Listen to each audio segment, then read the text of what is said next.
नमस्ते। आज आपण बेसन गार्लिक चिल्ला बनवणार आहोत। आपण बेसन चिल्ला नेहमीच बनवतो, पण आज आपण बेसनचा गार्लिक चिल्ला त्याच्यामध्ये सगळ्या ह्या भाज्या हे करून आपण ॲड करून बनवणार आहोत।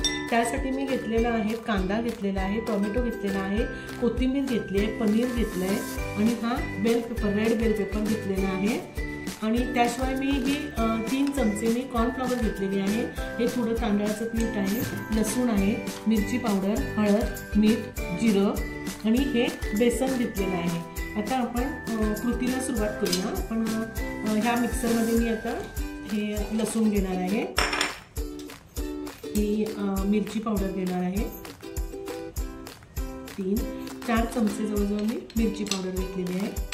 त्यानंतर त्यामध्ये मी हे जिरं टाकते, ही छोटी अर्धी वाटी जिरं टाकते आणि त्यामध्येच आपण हे मीठ लावून मीठ टाकून घेणार आहोत। थोडंसं 1 चमचाभर मी मीठ टाकलेलं आहे। हे आपण पाणी न घालता मिक्सरला याची पेस्ट करून घेणार आहोत, तुम्ही घेतलं तरीही चालतं। आणि ह्या आपण ज्या आता सगळ्या भाज्या आहेत त्या आपण एका बाउलमध्ये घेणार आहोत। रेड बेल पेपर, कांदा, कोथिंबीर, टोमॅटो,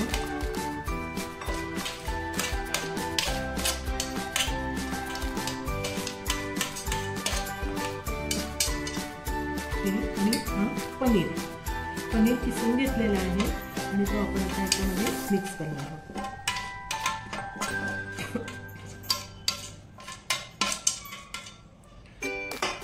छानपैकी आता मिक्स करून घेऊया।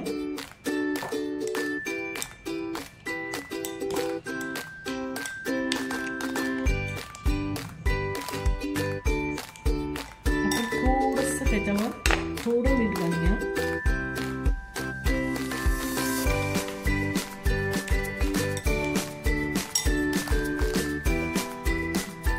मी थोडीशी यामध्ये काळी मिरी पावडर यूज करणार आहे, थोडीशी यूज केलेली आहे। आपण आता मिक्स करून घेऊया। हे आपण बाजूला घेऊया। आता आपण बेसन मिक्स करणार आहोत। बेसनमध्ये मी आता टाकणार आहे हळद,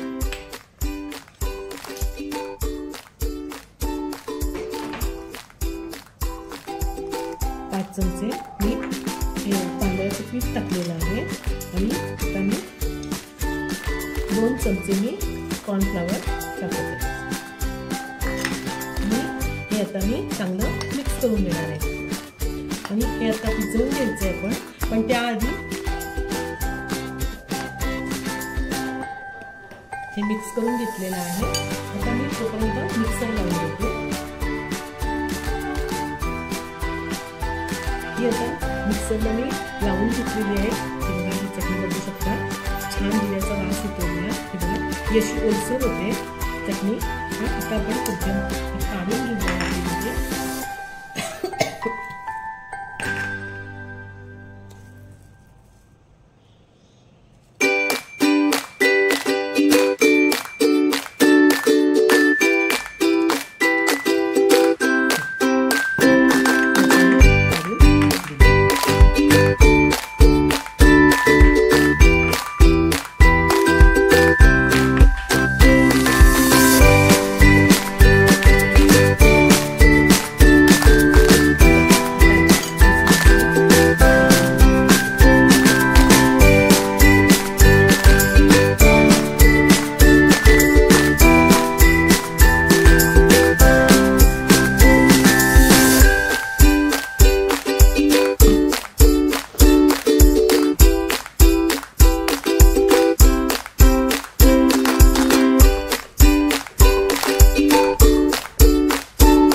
तेल लावून घेते पूर्ण तव्याला।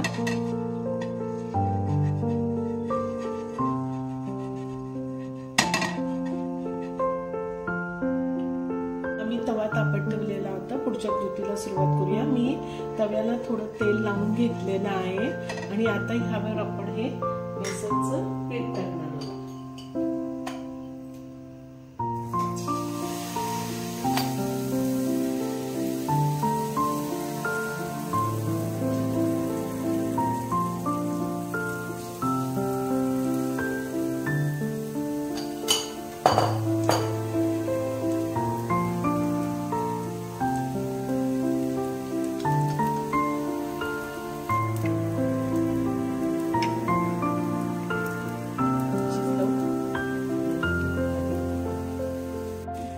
चटणी आता त्याला आपण अशी लावून घेणार आहोत.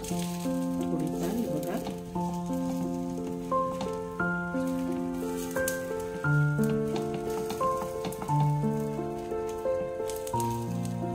तुम्ही हवं तर चटणीमध्ये अजून थोडंसं पाणी घालून किंवा थोडंसं पातळ करून चटणी लावू शकता.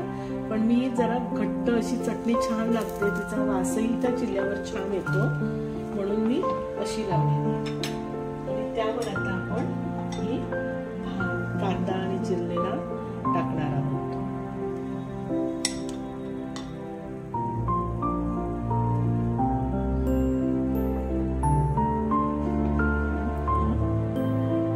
वरती कांदा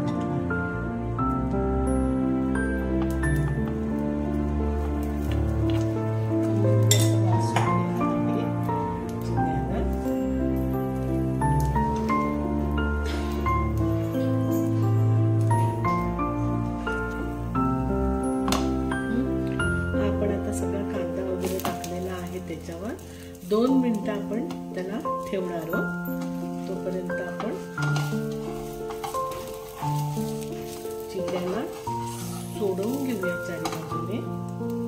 आणि हा बघा, बघू शकता चिल्ला अजून आपण थोडासा खरपूस करूया, म्हणजे डोशासारखा असा छान तो तयार होईल. त्याला डोशासारखा कलर आल्यानंतर तो आणखीन टेस्टी लागतो.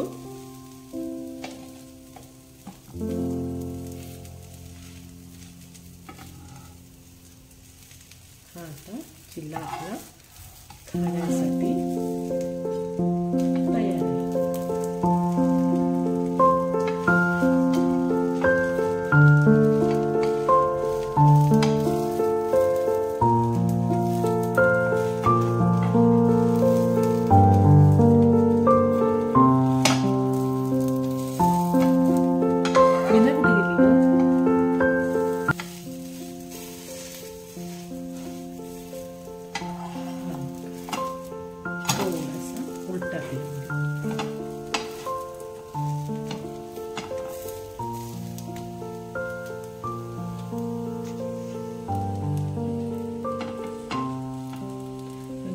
हा चिल्ला आता आपला तयार आहे.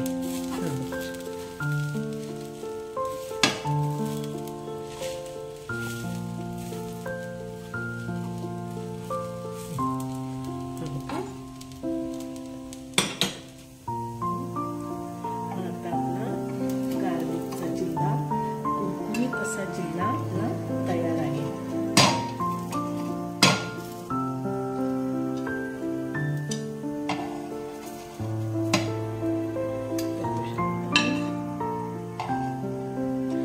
खमंग असा वास सुटलेला आहे, एकदम छान असा चिल्ला.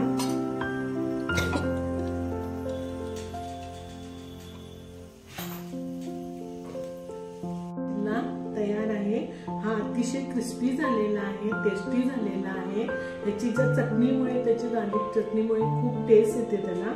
आणि हा तुम्ही नक्की करून बघा अशा प्रकारे.